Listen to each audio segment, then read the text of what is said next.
ఓవైసీ మొన్న మహాభారతాన్ని ఉటంకించాడు. హిందూ పురాణాన్ని ఉటంకించాడు. ఏంటంటే జూబ్లీ హిల్స్‌లో నేను కాంగ్రెస్‌కి మద్దతిచ్చాను. బీహార్‌లో గూడా నేనేం బీజేపీ బీ టీమ్‌ని గాదు. నన్ను మీతో కలుపుకొని నాకు 6 ఇవ్వు అని అడిగాను నియోజకవర్గాలు. దాని గురించి మాట్లాడకుండా అసలు నాకు ఇవ్వనే ఇవ్వలేదు.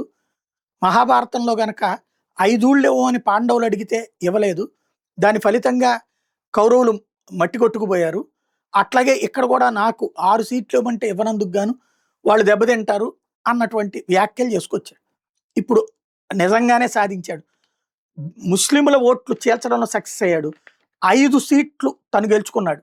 బీహార్ అసెంబ్లీ ఎన్నికల్లో మజ్లిస్ పార్టీ 25 స్థానాల్లో పోటీ చేసి ప్రత్యేకించి ముస్లింల ప్రాబల్యం అధికంగా ఉన్న సీమాంచల్ ప్రాంతంలో 5 స్థానాలు గెలుచుకుంది. జోకిహాట్, బహదూర్గంజ్, కొచాదమన్, అమౌర్, బైసీ నియోజకవర్గాల్లో గణనీయమైన మెజార్టీతో గెలిచింది. 2020 అసెంబ్లీ ఎన్నికల్లో కూటమి తరపున 21 స్థానాల్లో పోటీ చేసినప్పుడు 5 స్థానాలు గెలిచింది. ఇప్పుడు అవే 5 స్థానాలు మరోసారి గెలిచింది. ఈ సందర్భంగా అసదుద్దీన్ ఓవైసీ హైదరాబాద్లో మాట్లాడుతూ తమ పార్టీకి ఓటేసినందుకు బీహార్ ప్రజలకు కృతజ్ఞతలు చెప్పారు. ఇప్పుడు ఎట్లయితే హైదరాబాద్లో పాత బస్తీలో ఇక ఎంఐఎం తప్పించి ఎవరు గెలవరో, ఇప్పుడు సీమాంచల్లో 5 సీట్ల ఎంఐఎం తప్పించి మరొకరు గెలవని స్థాయికి తెచ్చుకున్నాడు.